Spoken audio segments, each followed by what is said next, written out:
بسم الله والحمد لله والصلاة والسلام على رسول الله وبعد. السلام عليكم شيخنا. How's it going? Alaikum salam wa rahmatullahi wa barakatuh. MashaAllah, it's been a long time. It's good to see you, It's brother. been it's been too long. We talk often enough, but we don't do this often enough. So honored to share this space with you once again. Alhamdulillah. How you feeling, Uh, Sheikh? Alhamdulillah, I'm good. My pleasure and privilege. I'm glad that we were able to schedule this today. Yeah, Inshallah, we'll try to be more regular about this. inshallah, inshallah.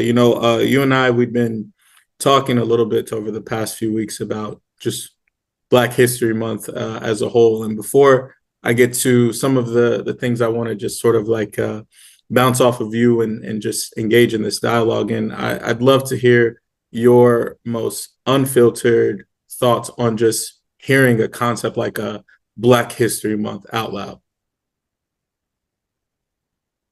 Okay. Well, I mean, the whole topic is the whole topic of race in America is radioactive, and to talk about race in America is like trying to do it's like trying to perform brain surgery while wearing a hazmat suit, and the patient is on LSD and doesn't know that they need brain surgery, and thinks you're a monster, thinks you're attacking them. It's a very difficult topic to talk about, and I don't think that that's necessarily accidental. I think that they try to make this a very difficult topic to talk about. Um, but the issue of Black History Month, subhanAllah. Well, look, put it in the context of history overall. Uh, in terms of the history of the people who decided that you get to have 1 month to talk about Black history. The history of the people who decided that month, the month that will be dedicated to so-called Black history, will be the shortest month of the year. So talk about the history of this people, and you're talking about a history that is full of atrocities, that's full of criminal viciousness, and the character, the psyche, and the ethos of the people is comprised of their history. Their history gives birth to or forms their psyche, their ethos, and their character. But when you're talking about America specifically, but if you're talking about America and the West generally, they have a very serious, what in psychology would be a split personality disorder, in that their ethos is completely different from their character and their psyche.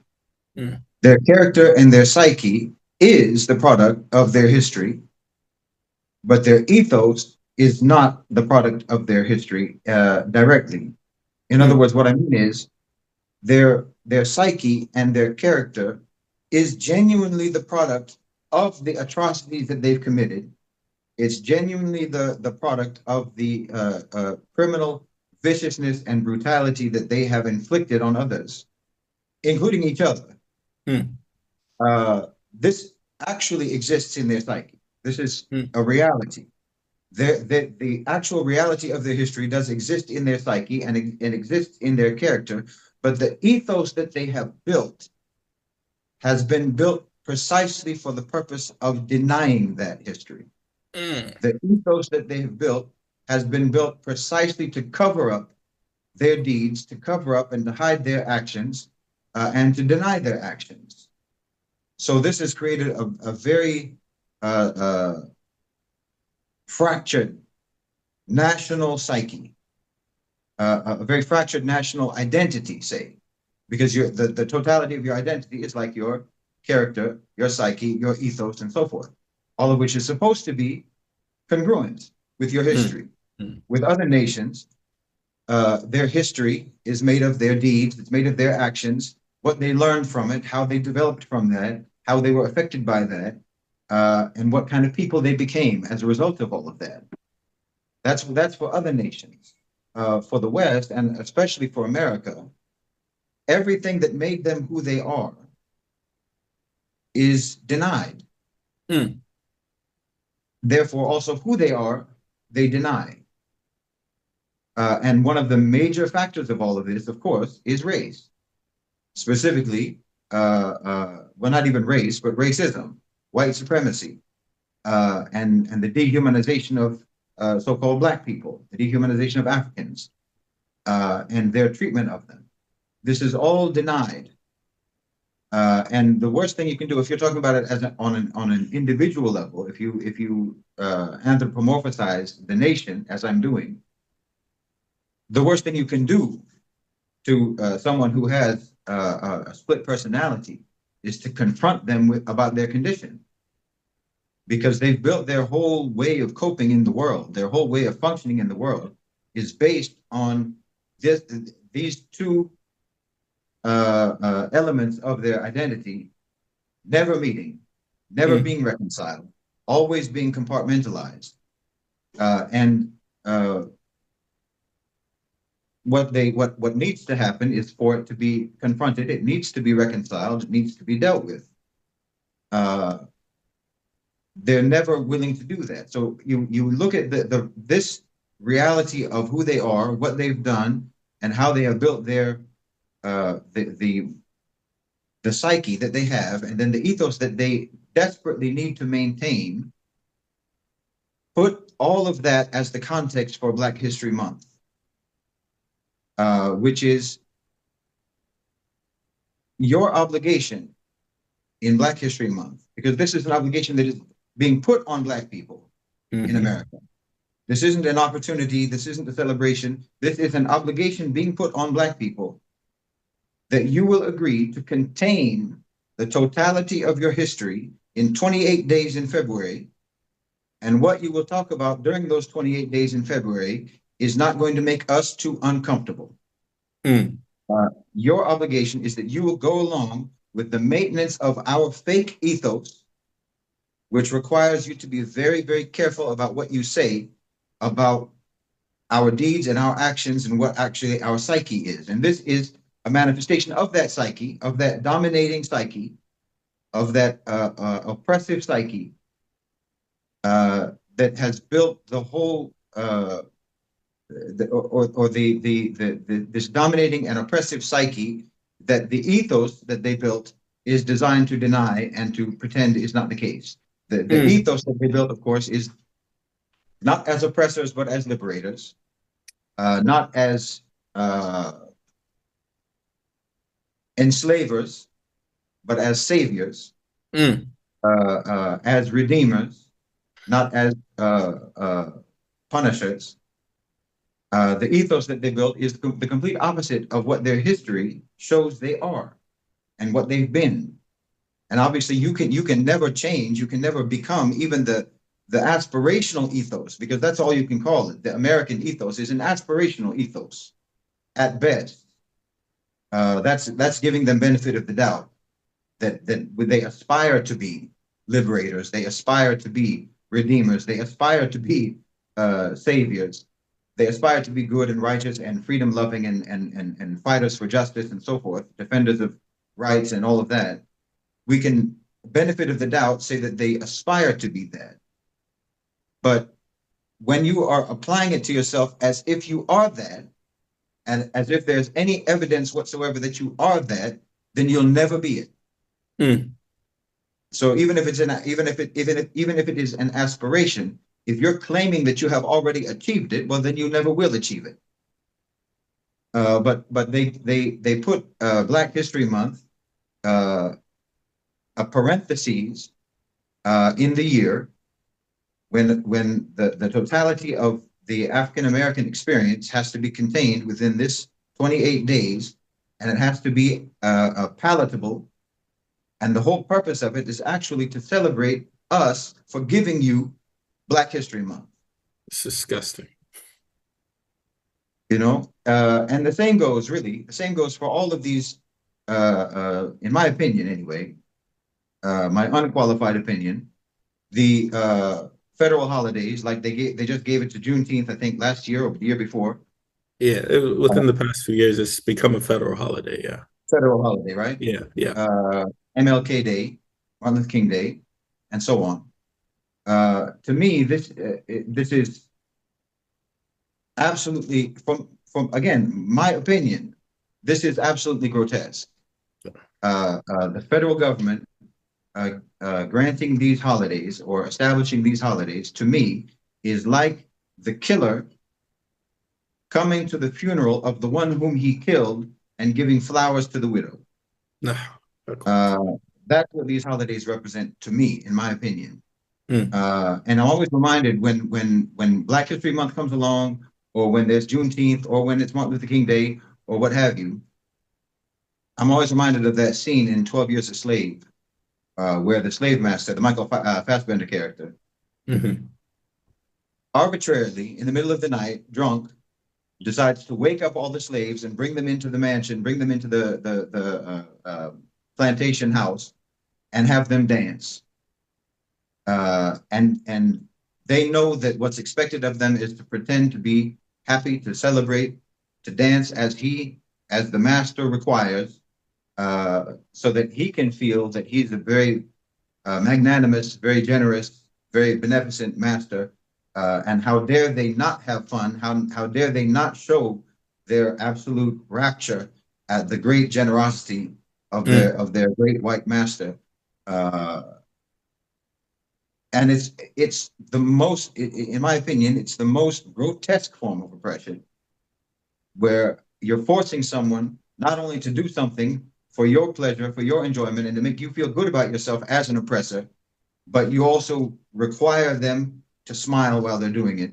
You require them to pretend to be happy and to pretend to enjoy it, and it makes an absolute mockery of all human emotion. To me, it's quite vicious, and I think that again, with regards to Black History Month, I I think that it's important to see it in the overall context of the history of American society and Western civilization overall, and also to see it as what it is, which is the white power structure in America obliging Black people in America with regards to what they can and cannot celebrate about their history, what they can and cannot commemorate about their history. And in fact, also, that's an important word that I just said, celebrate, rather than mourn, rather than lament, rather than blame, rather than accuse, rather than seek justice. Celebrate your history. Don't bring the party down by mm, reminding everyone about how terrible everything has actually been in this country for you, and how bad, how terrible this country has been to you. Celebrate your history. Be proud, because if you're not, then you're doing a disservice to other African Americans. You're doing a disservice to Black people. If you don't, this is our only opportunity. We've only got these 28 days to talk about how great Harriet Tubman was, to talk about how great Frederick Douglass was. We've only got these 28 days to talk about inventions that were invented, innovated by Black people, and so on. George Let's talk Washington about Carver, Peanuts, all that good precisely, stuff. precisely. Yeah. Let's talk in these 28 days. This is the only 28 days we've got. Let's try to stick in as many Black achievers as possible, Mm, and not talk about the fact that just surviving in and of itself is an achievement. And let's talk yes, about and why that is. yes, mm. That's my opinion, unfiltered. Juzita kul khairin. May Allah reward you for your honesty, because honestly, I have really struggled to have this conversation with anyone, and that's why I've appreciated our back and forth even before getting on this video call, because how do you even begin to break this down? How do you even begin to digest a psychopath trying to cure their psychopathy with more psychopathic behavior? How do you deal with a barbarian trying to cure their barbarity with more barbarity, like a serial killer who goes to the funeral of all of their victims and hands them flowers and says, well, you should really be grateful that I showed up. This is a really nice setup you all have here for the funeral. I donated some.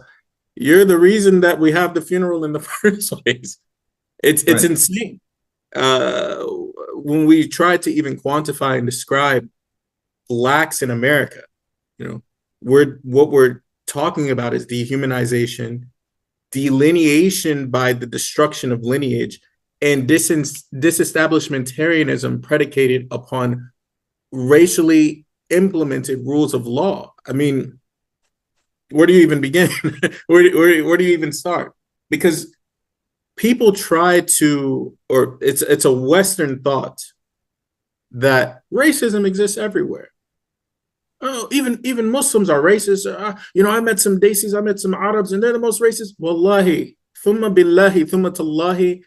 No one has ever outpaced the West in our known world, in our known history, in the extent of their dehumanization based on color coding humanity under the pretense of racial superiority.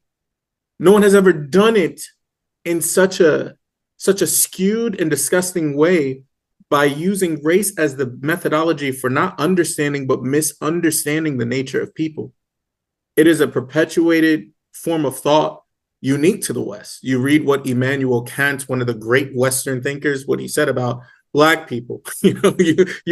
All under these false eugenics, all under these false pretenses of knowledge. And even, I mean, you don't have to go that far back. It's not like these things are secrets, right? You quoted, or you mentioned a scene from 12 Years a Slave, which I've only ever seen scenes from that movie. My father, may Allah give him hidayah, Allahumma ameen. He raised me as a reader. And in Black History Month in particular, he exposed me to a great deal of our history. And I remember as a child seeing these things and just thinking to myself, like, I can't believe this is a world that I'm living in, and that we just have to sort of ignore this deeply encoded form of racism that exists at every single level of the society. And that's not claiming victimhood. This is not what Black Lives Matter got hijacked and distorted and turned into. This is a reality that exists within the society. And it's a dark thing, just like how Thanksgiving is also the national day of mourning for Native Americans, shrinking Black history in the United States down to, mashallah, there's 2 Black quarterbacks in the Super Bowl. Mashallah, Kendrick Lamar's Super Bowl performance really sent a message to power. Like, if these are our achievements, then the book that was written in 1850, How to Make the Ideal Slave, 13 years before the Emancipation Proclamation and 15 years before so-called Juneteenth, which I guess maybe at some point we can unpack that a little bit. But it had these 5 tenets, right? Maintain strict discipline and unconditional submission over slaves, create a sense of personal inferiority so that Blacks know their places. This is what it says. Instill fear in the minds of slaves, teach slaves to take interest in the master's enterprise, and ensure the slave is undereducated, helpless, and dependent by depriving access to education and recreation. Once upon a time, yes, it was just my people for about 450 years from, historically, 1619 to 1865. But we can see that history has not stopped being written. When you look at the state of African Americans in the United States, you got to ask yourself, do you think that Martin Luther King, do you think that Malcolm X, people who were hosed and bit by dogs and imprisoned and beaten and lynched, do you think that they would be celebrating Black History Month? Would they count this as a dub? Like, would we consider this to be a win?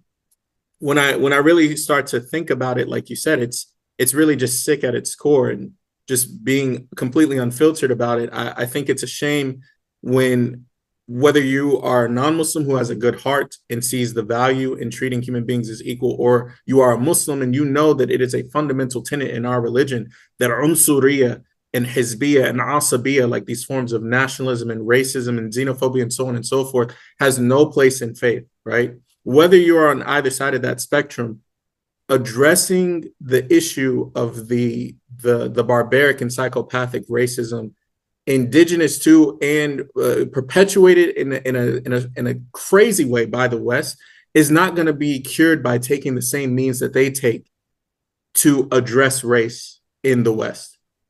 It's like people who think that if you are sick, then all you have to do is just get sick with something. I don't know. How do you even describe the sickness of that? But I wanted to sort of pick your brain on when you hear about things like a Martin Luther King Day, or you hear about things like a Juneteenth, or how Malcolm X and really other figures from Black history in the United States have sort of been scrubbed from the history books.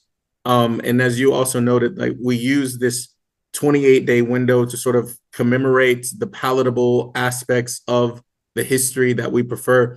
When you hear about something like this, and then you see the sort of state of the West and its racial issues, how do you even begin to sort of describe that to people who are in it but don't necessarily see it? Like, what does lifting the veil look like for somebody who doesn't see the problem?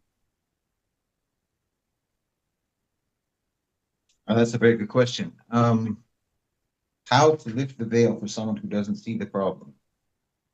Mashallah, you got a month. You got a month, and you get off for Martin Luther King Day. And honestly, like, I think the cure to the race problem is just stop talking about race.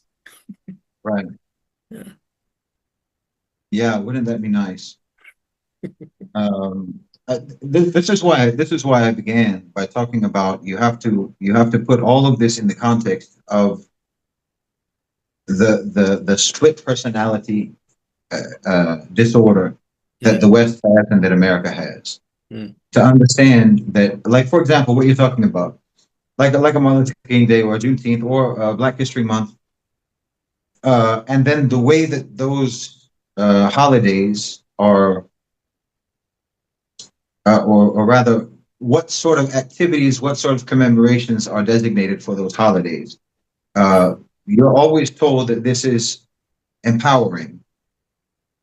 And so we have to talk about, again, Black achievement, outstanding African Americans, success stories, and so forth, and heroes, and so on, because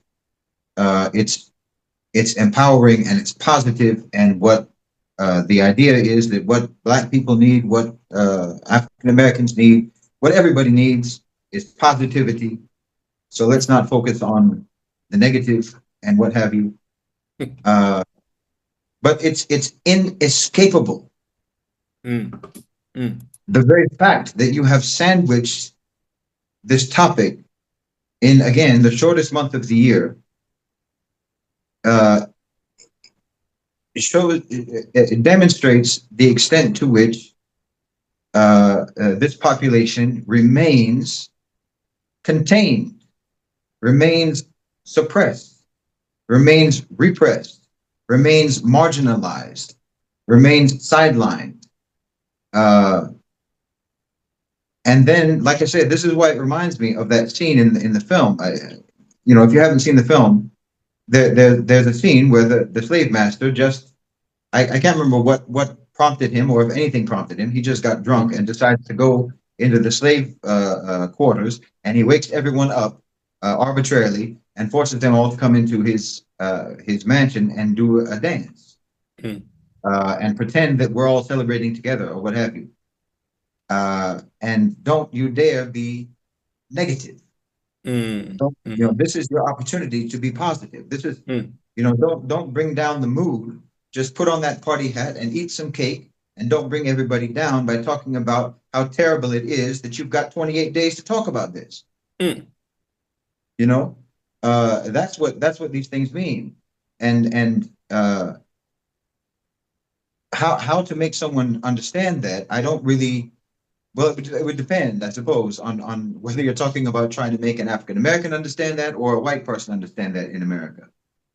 But the point of all of these types of activities, the point of all of these types of holidays, all of these events, as with everything else in that society, the point of it is to maintain the compartmentalization of this split personality. Never bring these two elements of the personality, or these two elements of the identity, into what should be reconciliation, but would be conflict and confrontation, which would cause a complete meltdown. Yeah. If they actually have to confront that their ethos, as I said, their ethos is a completely fabricated illusion that does not that only is connected to their history insofar as it exists to deny their history. mm, It only mm, exists to cover up their history. mm, Uh, and so, Black History Month, Martin Luther King Day, uh, the scrubbing from history of Malcolm X, and many others.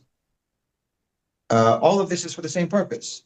It's to maintain the separation, the compartmentalization of the reality of what America is and what America was and who they are as a nation collectively. Obviously, I leave room for there to be individuals who somehow are able to save themselves from this radiation that has poisoned the entire society, black and white. mhm, Uh, but as a collective, as a nation, uh, the sickness is there, and you have to keep this separate because the reality of who they are and what they've done and who they are as a nation is completely unrelated to the ethos that they have created for themselves. mm, It's mm, completely unrelated. They're strangers one from the other. The ethos that they've created, the character that they have invented, doesn't exist. It's a fiction. The American character is a fiction. It's a fictional character mm, because the reality of who America has been is one of the worst villains in human history. And the character that they've created is a hero.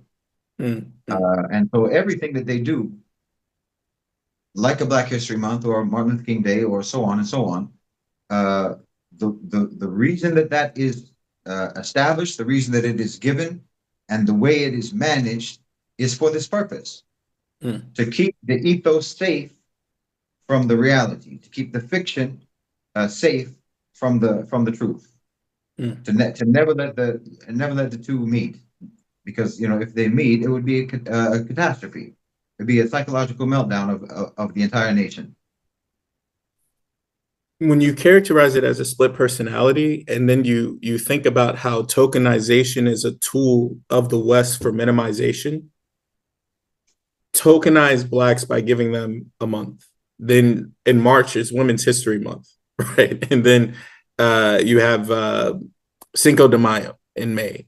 Same country that has hypersexualized women and dehumanized femininity and turned it into a cash cow to the detriment of humanity. Or Cinco de Mayo, Hispanic Heritage Month, which is from September to October, while also the president of the country perpetuating a culture that demonizes and degrades Hispanics and the way that they prop up the country in the so-called modern era, right?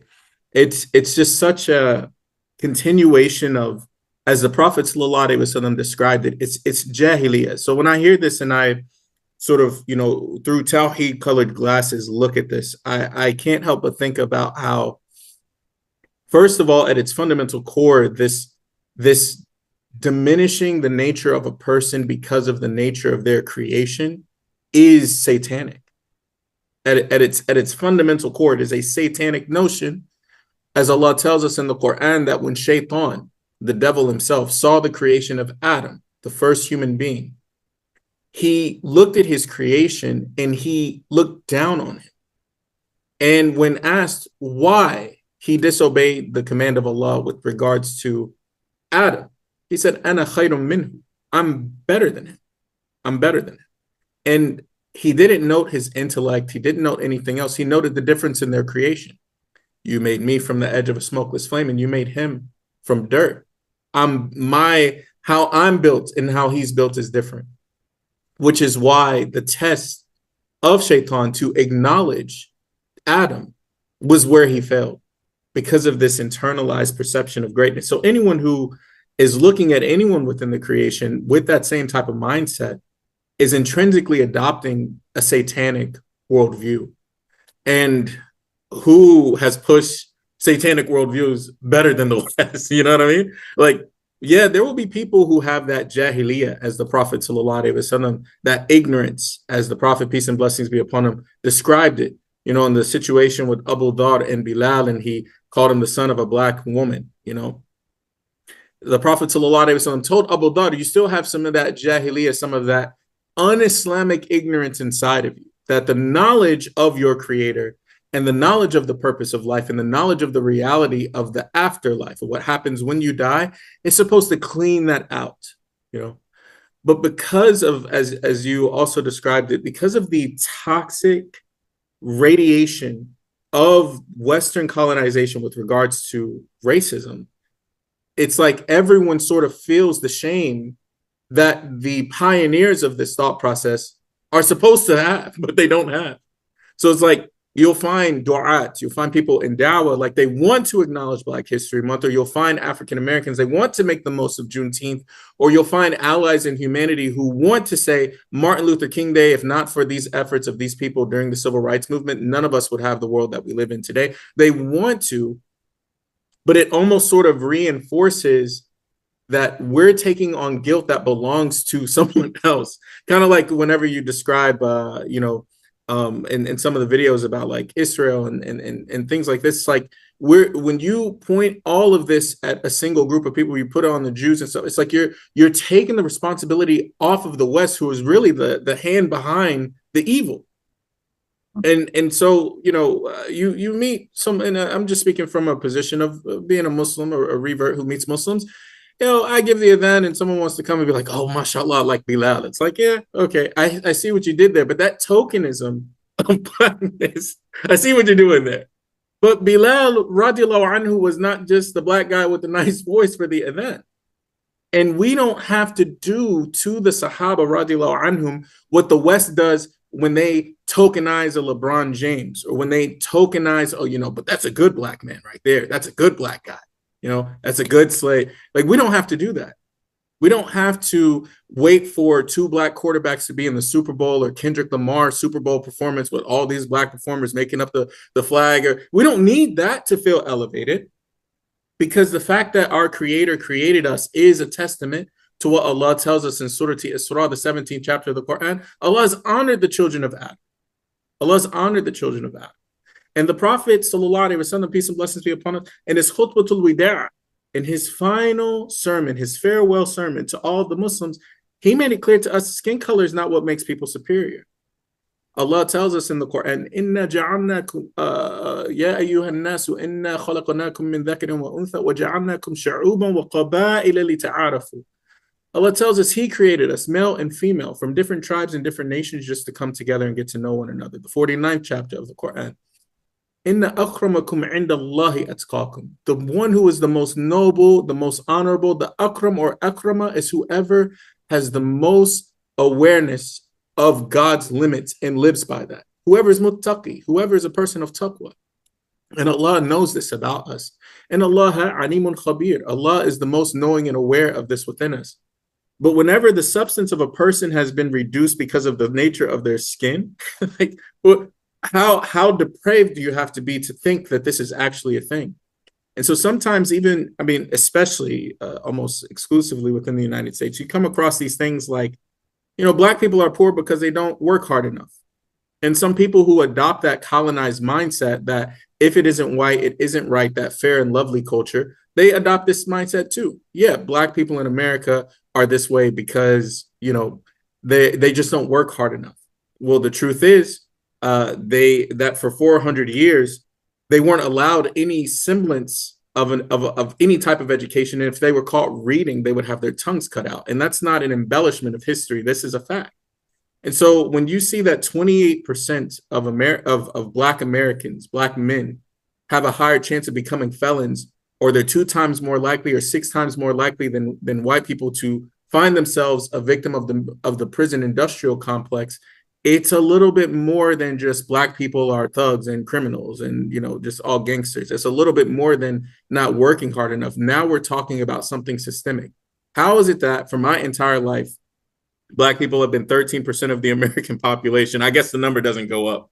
We've been we'll be a minority forever. We just 13% forever. It's like people who say there's 1.8 billion Muslims on the face of the planet. I've been Muslim for 12 years. The number's never gone up, but whatever. We'll do a census at some point. But how is it that 13% of the population being Black people also make up half of the homeless population? or this idea that blacks are uneducated or financially irresponsible when the economic opportunities are just not the same. It's come out after this Super Bowl performance, and we're not saying watch it, but you've probably seen some commentary somewhere somehow about this, but that there's an image of black people making up with their bodies the American flag, and because of that, this sort of iconography, this image that gets created and now becomes a part of the social zeitgeist. It's been estimated that black people during the slave trade generated almost $100 trillion worth of capital in modern times, accounting for inflation. Odds like that aren't odds that you can kind of just overcome, especially when your culture is sort of being exploited and exported for capitalism, for money, whether it's social influence through black music or black fashion or black language or black art, or it's just through the social oppression that black people inevitably have to endure. I think that it's almost, despite the force of black culture in the West, there's this sort of reinforced racial discrimination against blacks in the West. But I mean, I don't want this to become a conversation of just like, oh, black people, it's really hard for them in the United States. I like how whenever you and I discuss this, it goes back to some of those more deeper problems of Western thought. So if you just yourself had to think out loud, like on a systemic level or on a social level, whether it's at the highest level of Western governance, or even if it's just within Western people in their discourse and their thought process, what would you say are some of the features within the West that makes people buy into this sort of like this sort of depraved way of thinking, this sort of like psychopathic form of just racism? If you had to like highlight a few points. Well, I've talked about it in the Quranic psychological decolonization, where I had a few videos, and some excerpts of those videos were taken and put on the channel as well. Excuse me, where I was talking about sort of the history of Western society, Western so-called civilization. I mean, very early history, almost primordial history, Mm-hmm. when they were in the wilderness of Europe, in the mud, in the dirt, in the cold, in the snow, in the forest, and you're coping with bears and wolves and whatnot, and non-arable land. Um, they had a very harsh environment. Europeans came up in a very harsh environment, Mm. and it was you can say dog eat dog. It was a dog eat dog environment that they came up in, and that made them very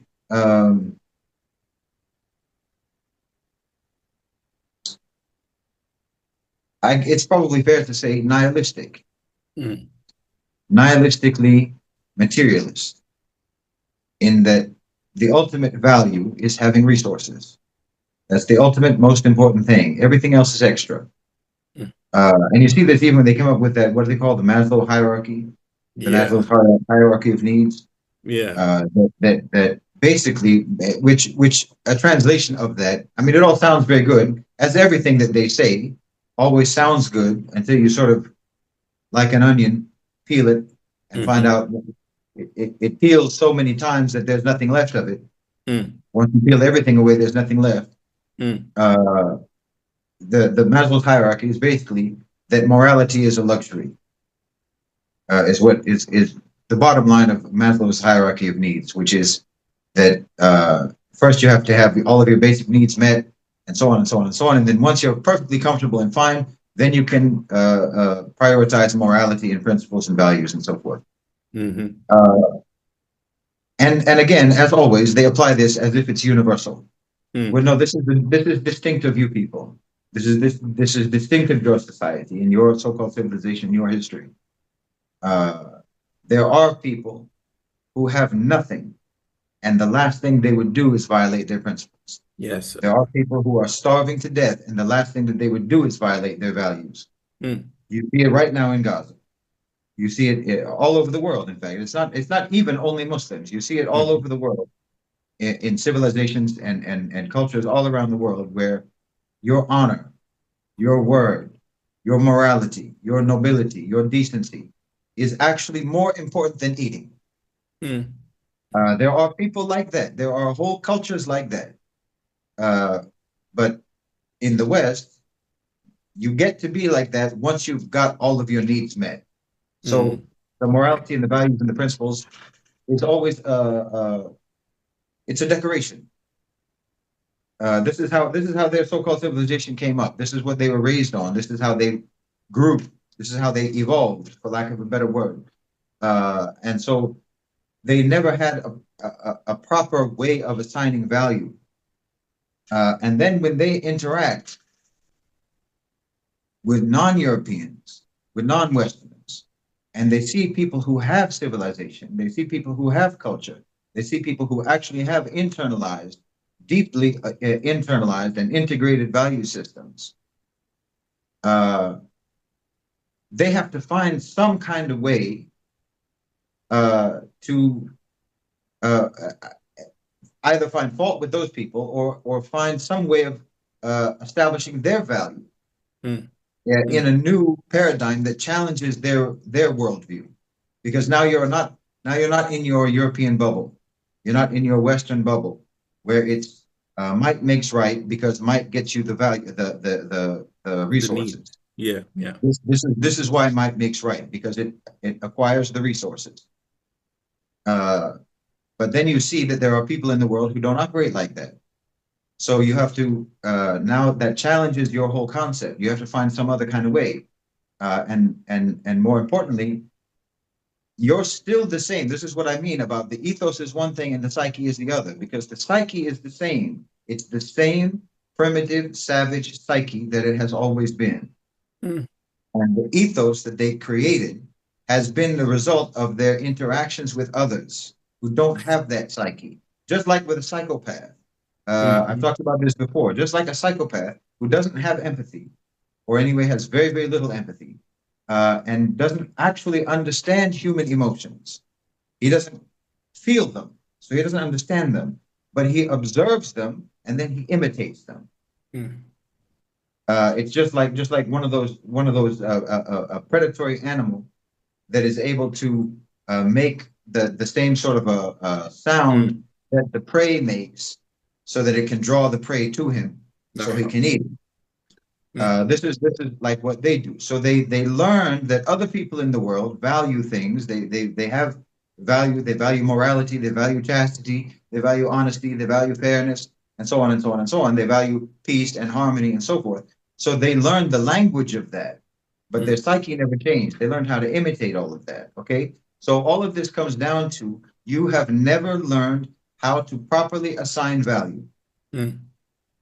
And then you have to now create a new system of assigning value that is, as you said, the value system of Iblis, the assignment value system of Iblis, which is immutable qualities, immutable Yeah. characteristics, Yeah. your color, your race, so-called race. You invent this concept anyway in the first place Mm-hmm. for the same purpose, so that you can create false hierarchies of humanity, a false caste system in humanity that always somehow puts you on top. Yes. The one who invented this system, the one who invented this hierarchy, just coincidentally happens to be the one who's at the top of Mm. that hierarchy Mm. Every time. every time. Mm. Uh, and then it becomes very useful to you to apply this hierarchy to the people whom you want to exploit because the resources that they have. Yes. You want to prey upon the people who have resources that you don't have, because again, as I say, in Europe, uh, it was not particularly, and until now, it's not particularly resource rich. That's right. It's a harsh climate, it's a harsh environment. It's not really that livable, to be Mm. frank. They found a way to live, good for you, but the way that they found to live is by taking resources from everyone else, Because they're by savages going and they everywhere don't. else. Yeah. They don't know Say what to again? do. Africans don't know what to do with all those resources. Natives, they don't know what to do with all this land. Got to come in and, Right. and, and, and Also, they save don't you. deserve them. Right. Also, they don't deserve them because Mm, they are lower on the hierarchy of humanity, according to the hierarchy of humanity that we just made. So, for example, with enslaved Africans, well, they're not even really fully human. They're subhuman. So when we talk about equality of between men and all men were created equal, well, obviously that doesn't apply to the slaves because they're not from that category. They're how not from the convenient. fully human category. So this is how they create this way of thinking, and the reason why they create this way of thinking. So yeah, they'll say, "Oh, black people are thugs. Black people are this, that, and the other. They're lazy. Mexicans are lazy, so on." Meanwhile, they're known for doing the hardest labor. Black people are violent and savage and so forth. Meanwhile, they raised your babies back in the day. Uh, the they will always assign uh, negative qualities to whoever they want to exploit rather than owning up to the negative quality they have as an exploiter. Mm, mm, Again, all of this has to do with keeping the compartmentalization of who you really are away from who you want people to think you are and the way you want to think about yourself. The psyche, the character versus the ethos, the reality versus the myth. They have to make the only way that they can maintain the myth about themselves is to blame everyone whom they victimized. That they deserve it, that they've earned it, that they're this way because they're this way. Not because we have done them wrong, not because we have oppressed them, not because we have exploited them, not because we enslaved them, not because we brutalized them, not because we oppressed them, not because of colonization. They're just like that. mm, mm. But we're not just like anything. There's no equality that can be assigned to us except virtue and wonderfulness. It's transparent. It's transparently ludicrous. Mhm. Uh, how anyone can go along with this, I don't understand. I really, except that they never allow you a moment to think. Like I say, even with this Black History Month, you get 28 days, and you better jam pack that 28 days with positivity. Sorry. And just like you say followed by Women's History Month, Black Mhm. History Month. Uh, There's I'm sure that mental. there's some Muslim organization in America that's looking for a Muslim History Month. Yeah, yeah. Uh, all of this, you also have to understand, reframe it as this is the white power structure in America, basically affirming and admitting we are never going to integrate your history into history, Mm, into the teaching of history. We will give you this time to talk about it because it will never be integrated into our story, into the totality of our story, into our telling of actual history. We will even be we will even have apartheid in our telling of history. There's a black history and then there's history. Officially, it's not called white history. There's black history and then there's history. And we're never going to integrate your story into our story. You know, this history is whites only. Black history is black history, segregated history. And the same with women. We're never going to integrate your story into the totality of the story because this story exists to maintain the fake ethos. This story, this history is a myth.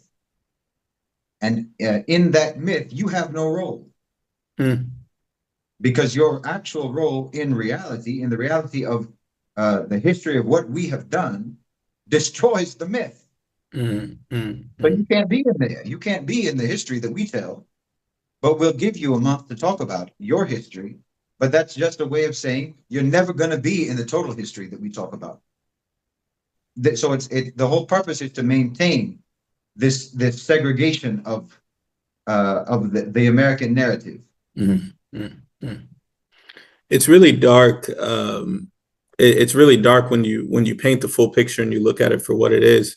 That split personality of trying to really break down things in a way where you come out looking the best, while your victims are really the reason for their victimhood is themselves. You know, it's a Yeah. really twisted thing, and I mean, speaking from my vantage point, I think it gets even worse when that sort of psychological racial Stockholm syndrome kicks in to the point where Muslims feel validated through intersectionality in Western media. Like being where they're at doesn't make us better. That's not winning. That's not what arriving looks like. Or having a famous public figure say the quiet part out loud isn't a dub. Like that's not a win for us.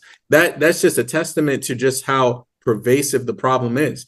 And I've seen Black people feel really empowered by the Super Bowl and stuff. I'm like, but this generated millions of dollars for whom exactly? And this is a reflective of what power structure exactly. And even you mentioned like Muslims wanting a Muslim history day in America. It's like you've taken on the master's enterprise.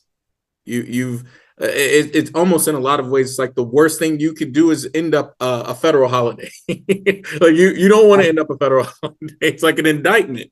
It's an indictment that you've been cut out from being a part of the whole. And so when I think about Islam and I think about I've seen people say some really strange and very ignorant things about, oh, how can you be Black and be a Muslim? It's like, how can you be Black and be a Christian?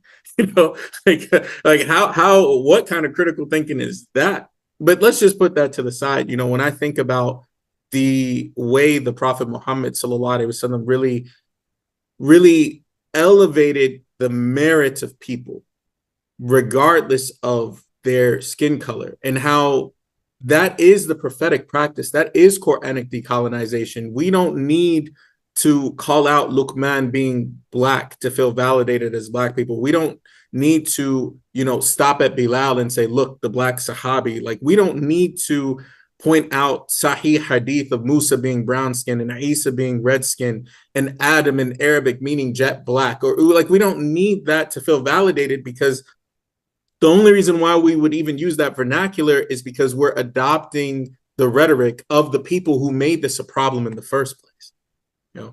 Avoiding the discussion isn't the answer, but parroting it back reinforces the colonized mindset, right? So any parts of future advancement of psychological decolonization, of economic sovereignty, which unironically, when Martin Luther King started talking about those things, he started talking about economic sovereignty, then he's dead.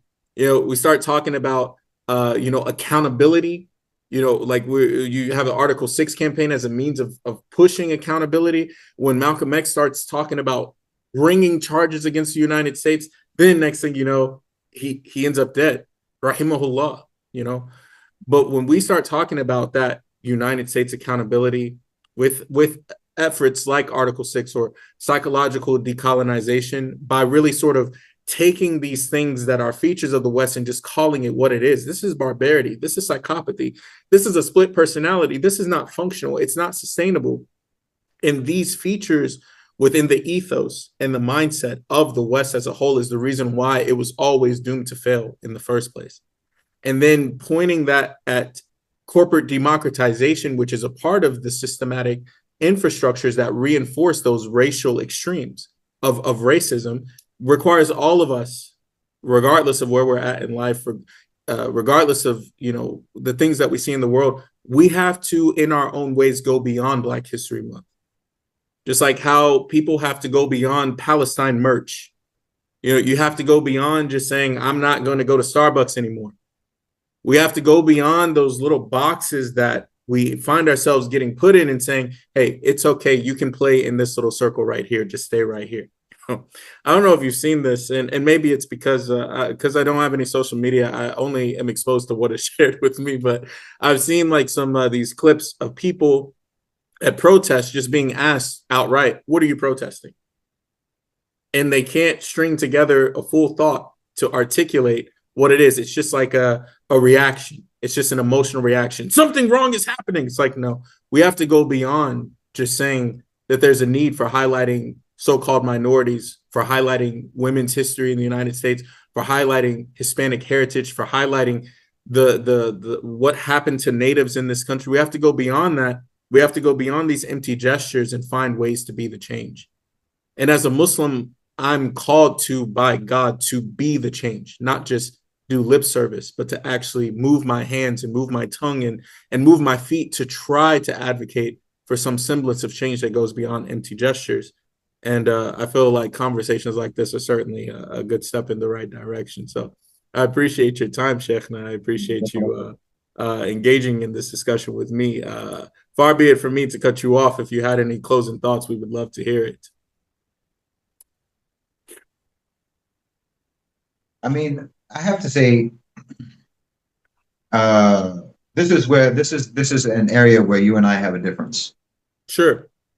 with regards to the prospects of change Yeah, uh, in I know where America. you're going.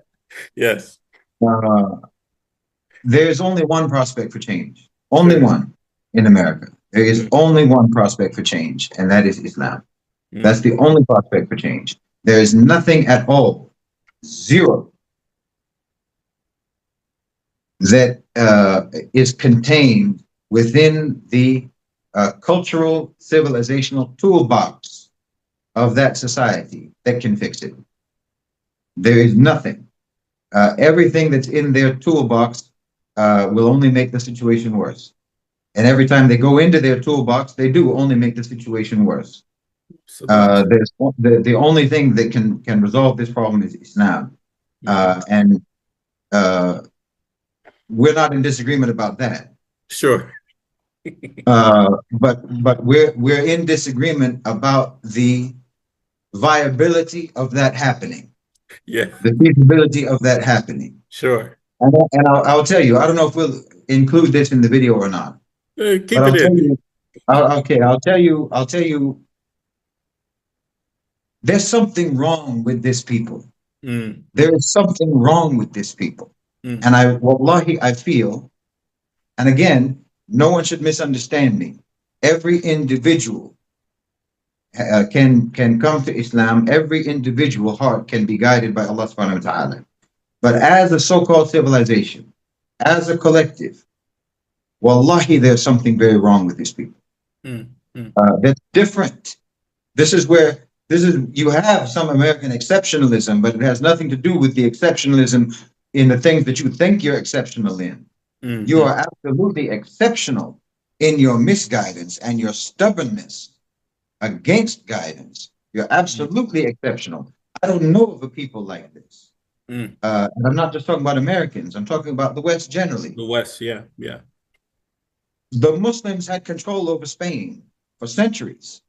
It was the best time in the history of that country. That's right. It was the golden age of that country.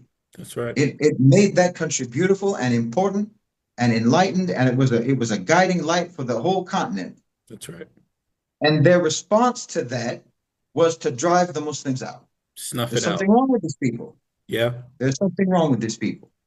Uh, uh, Islam spread far into Europe, and you never stop fighting it. Mm. Islam, look where Islam is in China. That's right. Islam spread to China. Imagine from the Jazirat al-Arab, from the Arabian Peninsula, all the way to China, all the way to Indonesia, all the way to Malaysia, all around the world. But it hit a brick wall when it came to Europe, Mm. except for a few areas. It Yeah. hit a brick wall when it came to Western Europe. It hit a brick wall. What's wrong with you people? Mm. There's something wrong with you that you are so hostile to guidance. You're so hostile to morality, to discipline, to decency, again, to chastity, to sobriety, uh, to equality, and to judging people according to the criteria of their actual righteousness. Yeah. You are addicted to this fake hierarchy that you created, which allows you or permits you to never be moral, but to still have value based on the color of your skin. That no matter what else you are, at least I'm white, so therefore I have value. It doesn't matter what kind of a villain, what kind of a dastardly, disgusting individual you are, you can still pretend that you have value based on the immutable quality that you were born with. Mm. You know, I mean, this is what when you were talking about Iblis. It's very important to acknowledge or to recognize that not only was he judging his perception of his superiority to Adam alayhi salam based on the nature of their creation, but upon completely shallow, superficial elements that Mm-hmm. have nothing to do with character. That's right. Uh, and when Allah subhanahu wa ta'ala said that He made us into multiple tribes and different types of people and so forth, so that we can know each other. Ta'rif. Yeah. To Exactly. understand each other. To Yeah. understand each other. Mm-hmm. Now, someone might say that seems contradictory. They made all of these people different, all these different languages, all of these different colors, all this, everybody look at a different kind of way. How are we supposed to know each other? How are we supposed to understand each other when we're all different like that? Because of the thing that is important about who you are. Mm-hmm. Means it is none of those things. That's right. None of the apparent differences between people are of any relevance whatsoever, because what matters is your character. Mm-hmm. What matters is your morality. What matters is your values, and that's what we're supposed to look at. That's right. But in the West, in Europe, they did not accept that idea. They never wanted that idea applied to themselves, and they hated it so badly that they are among the only people where Islam came to them, was present with them, and they drove it out. That's right. That's how much. That's the level of animosity and hatred that they have towards this type of an approach to life. That I feel that there's a kind of a curse on this people, that they were created to be the Awliya of nemesis. Shaitan. Yeah, the Yeah. nemesis. He's gonna The have nemesis. he's gonna have allies, right? Exactly. Yeah, and Exactly. it's got to be somebody, right? You're committed to this. Yeah, Even okay, because everywhere else that Islam came, and even if there was fighting involved, when Islam came to some places, yes, there was some fighting involved in this absolutely. place Yeah, or that place. Say India, for example, there was fighting in India. The Hindus stayed Hindus, except for those, I mean, alhamdulillah, many converted. But the Hindus stayed Hindus. We let them stay Hindus. We left them alone. We coexisted and so on. They didn't drive us out. that's right. They never tried to drive us out. No matter what level of hostility they have, Muslims are still there until now. They did a few Uh, things just so that you know how people with selective hearing in the comment section. yeah, They did a few things, yes, we know, but you can't compare it to what happened in the not West. what, not not Yeah, not like the West. you can't compare the Because, two. Yeah, objectively. Yes, yeah, exactly. And in other places, in Africa and in Southeast Asia and so forth, the people were so decent and so good by their own nature that all they had to do was interact with Muslims. that's right. That's all they had to do was interact. Mm-hmm. They just had to experience Muslims through trade with Muslim merchants and so forth. All they had to do was interact with them, and they embraced Islam. That's right. Meanwhile, you have had centuries of interaction with Muslims, and your hearts are as hard as a stone.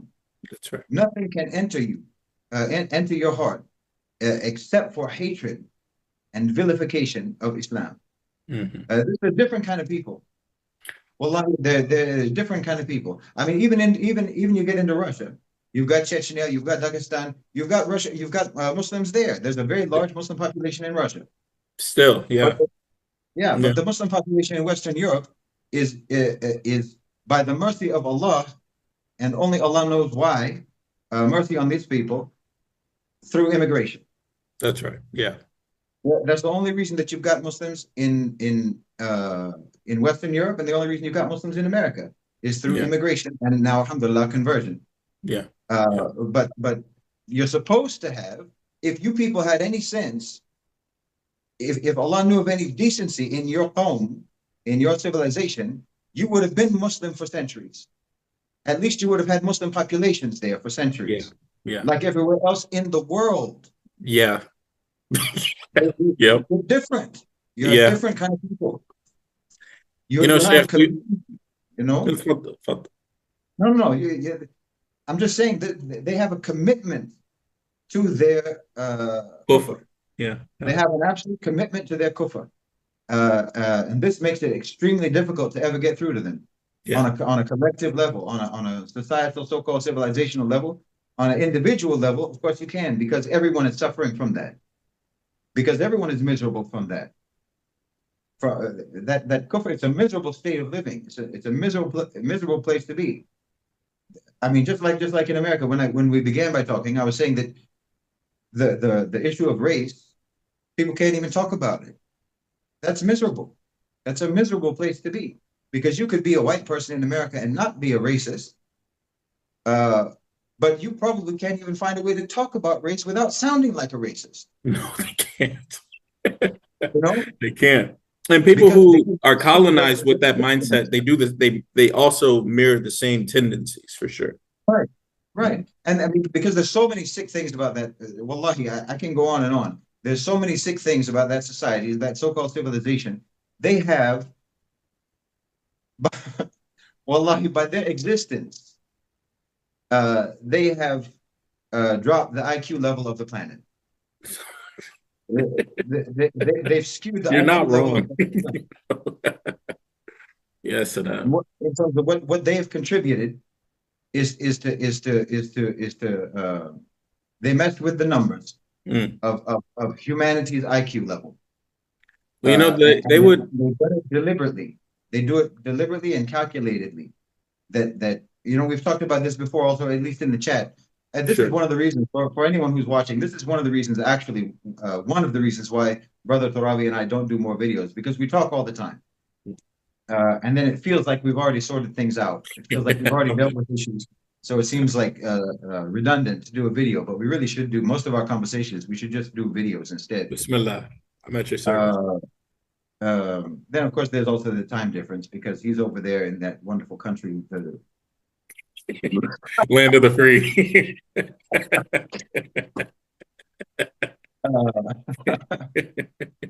Yes, and I mean, you know, the only cause for hope, in my view, I mean, except for Allah's mercy is available to anyone at any time, and the Hidayah is available at any time.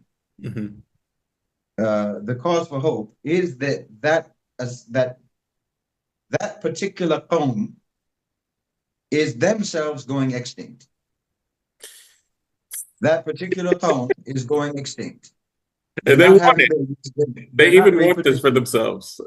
Mutually assured. I said they even want this for themselves, right? Their own mutually assured destruction through their insane practices as a collective. From yeah. And you won't be missed. You won't be missed, because you have been a huge detriment to the whole of humanity. Let me you know, we never play the devil's advocate, Sheikh. You know, that's not our thing. But let me just play the contrarian, inshallah. What would you say to a person that feels like, okay, well, you've just got this internalized hatred for white people, the West, America, because of your experiences, but there's a lot of good, you know, there's a lot of good people. You know, the future is brighter, you know, all these evil people die off, but, you know, the good will remain, or whatever. Like, how would you even respond to anyone who tries to make the case that this is just coming from its own, your own Islamic superiority complex, or even try to distort that to make it seem like, well, opposite sides of the same coin? Because people, in a very pedantic and almost as an empty form of rebuttal, try to just hit that Uno reverse card and just try to make it seem like, well, no, you. I mean, maybe you even feel like, why would they even bother with a fool? But if you gave them the time, how would you even like push back against such a notion? Well, I wouldn't give them the time. I wouldn't. Ah, Because even this in and of itself is exactly like what I'm talking about in terms of that's the how you have problem. driven down the IQ of the planet. Yep, Is that you that's see the problem. that's a valid approach. Yeah, yep, You yep. know, to say, well, you're just saying that because such and such, and I could say the same thing. Yeah, you can say the same thing, and you probably will say the same thing, and that all that does is prove the fact of what I've said, that you're a dishonest people. Hmm. Hmm. You can say whatever you want to say if you don't care about honesty, if you don't care about telling the truth. Yeah, sure, you can say whatever you want to say, but that doesn't make it valid.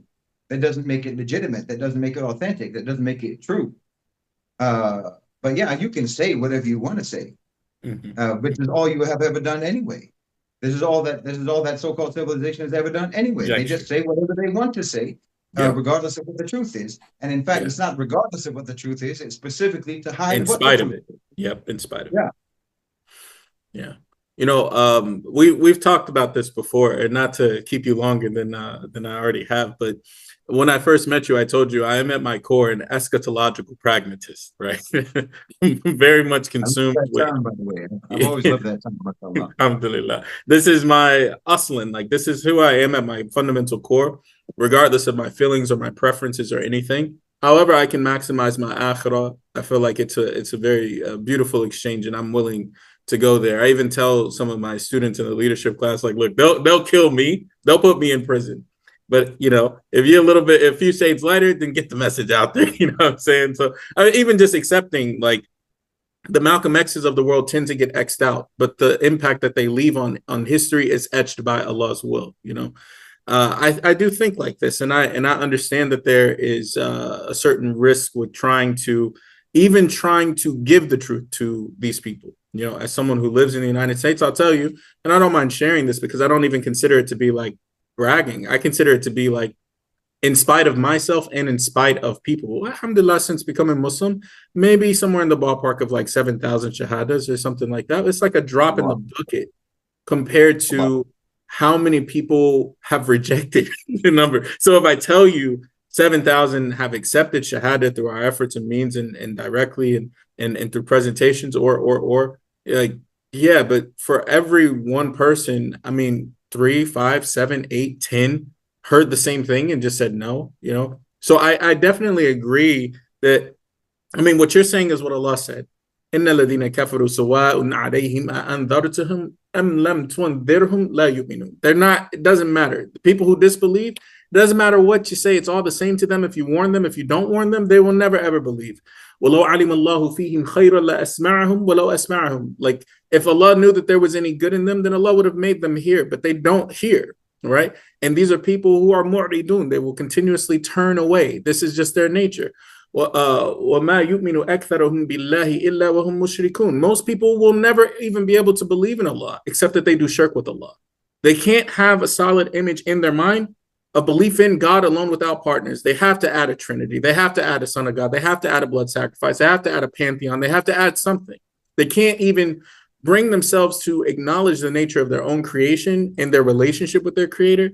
So if that's where it falls apart, then relationships with the creation, between the creation, is hopeless. And to that extent, when you describe it this way, I do agree with you. This is a godless society, and it's people who prefer to not have God, and the image of God that they have in their mind is so delusional and so peculiar and so disgusting that it just reinforces the notion that the God that they really want is themselves.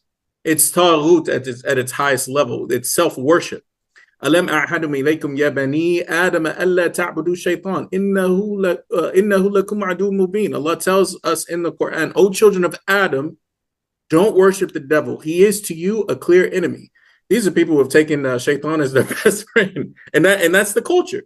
That's the culture, from the sports to the music to the movies to the TV shows to the governance to the politics to the workplace to every form of entertainment to the educational infrastructure systems.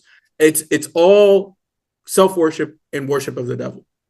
And with that being said, like, yeah, there is less hope for them, that there would just be some Nineveh event, that everyone just converts. Hmm. Allahu Adam. But yeah, I do Well, agree with you. Yeah. I'm just a little Sorry selfish to interrupt, with you guys.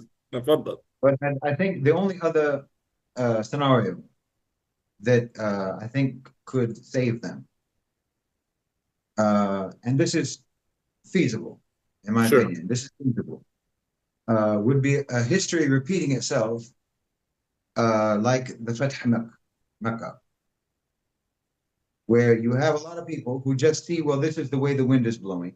Mm-hmm. We're outnumbered at this point. It doesn't even make sense for us to Petition. still hold on to this anymore, to this shirk Mm-hmm. anymore, to this kufr anymore. It doesn't even Yeah. make sense because we're surrounded now by Muslims. Everyone has accepted it but us. And Mm-hmm. we just look foolish now. Uh, because so they'll convert not for a sincere reason, not out of a sincere belief reason, but who cares? They'll comply, they'll submit to Islam, and maybe the faith will grow in their hearts. Mm-hmm. Uh, because of what's happening now economically, because of what's happening Yeah. now politically, Yeah. America is going to become more isolated. The situation in America is going to decline, I I mean, it's think, over getting the bad really fast. next. Yeah.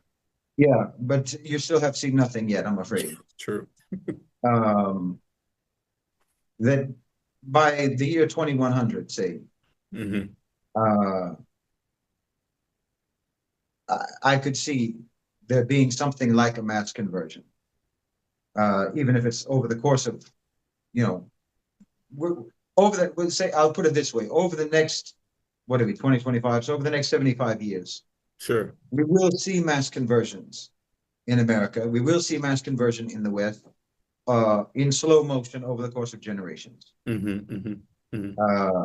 As the Muslim world rises, Yeah. uh, as the Muslim world becomes a collective global superpower, and as Americans start to recognize that their so-called civilization has betrayed them terribly and has Mm-hmm. thrown them under the bus and has abandoned them, just like just like the false gods of the Quraysh, just like the false gods of the Mushrikeen, uh, many of the converts to Islam in the days of the Sahaba uh, came to the realization our gods aren't helping us. That's right.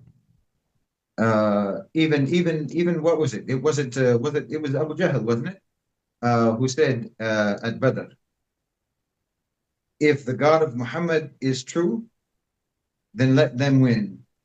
Mm. And if the God of Muhammad is false, then let us win. So he had Famous some kind last of doubt words. in his mind, and we know what happened. Famous last words. But so your false god of your white supremacy, your false god Mm-hmm. of your Western supremacy, Mm-hmm. your false god of your democracy, freedom, what have you, your so-called Western civilization uh, is failing you, and it has not done nothing but fail you. And the failure of that civilization and its betrayal of its own people is going to Mm-hmm. become so obvious and undeniable over the next few decades that you will see people turning, I think, looking for, searching for uh, the truth, searching for something that's real, something that is genuinely moral, and a people whose ethos and whose character and whose history and whose psyche are all in alignment. Mm-hmm. And that's no one but the Muslims. Yeah. And so I think people will be converting, whether it's genuine or not genuine. They will be converting because there will be some people who are converting just because That's it just seems like otherwise we're fighting against the glacier. sure. There's nothing that can be done about the spread and the rise of Islam. Yeah. So we may as well, just like some of the people in Mecca who converted just because that's the way the tide was turning. There will be people like that. Uh, but otherwise, a mass conversion of this qawm, it doesn't seem to be in the cards because even the previous generations of Muslims who were trying to convert these people were better than us, Yeah, that's true. and they hit a brick wall. Yeah, it's definitely going to take something categorically different. I have no qualms about where I'm at or what I'm up against or what I'm dealing with, and even uh, just as in the Quran in the beginning of Surah Al-Baqarah, the second chapter of the Quran, the first five verses are allocated with telling you the nature of the believer. The second two verses are to tell you the nature of the disbeliever. Just two verses to tell you about Right. just the nature of the disbeliever. There's a seal on their hearts. There's nothing that you can do about it. And they, in a lot of ways, they prefer it this way. They don't want to unearth the truth, and they will live their lives in accordance with that reality. But then 13 verses to describe the nature of a hypocrite. ومن الناس من يقول آمنا بالله وباليوم الآخر وما هم بمؤمنين. That there will be from humanity people who say they believe in this stuff, but they're actually not believers. And a part of that is that they think that they're the ones that are fixing things, but no, they're the ones that are corrupting things. They're the ones who even think the idea of belief is just like a joke, and they mock people who believe, but it's really the mockery just falls back on themselves. And so I've even seen, a sort of push towards that with regards to this sort of like everyone get along to go along type of mindset. Everyone protests Islamophobia, Black Lives Matter, Trans Lives Matter. They just blur it all into this one messy ethical gumbo, and it's a testament to the fact that they're espousing values that in their heart they really don't believe in. So I mean, by that estimation, you're spot on. Like I see it constantly, right? It's something that I'm exposed to. And I'm saying all of that in no way whatsoever as a criticism of you. Yeah, I know. I got it. Alhamdulillah. You as a Yeah, I Muslim, don't feel that way. what have you. Not Mm-hmm. at all. Any Muslim who's Yeah. there, who's making da'wah, any Muslim who's anywhere is doing what they're supposed to do.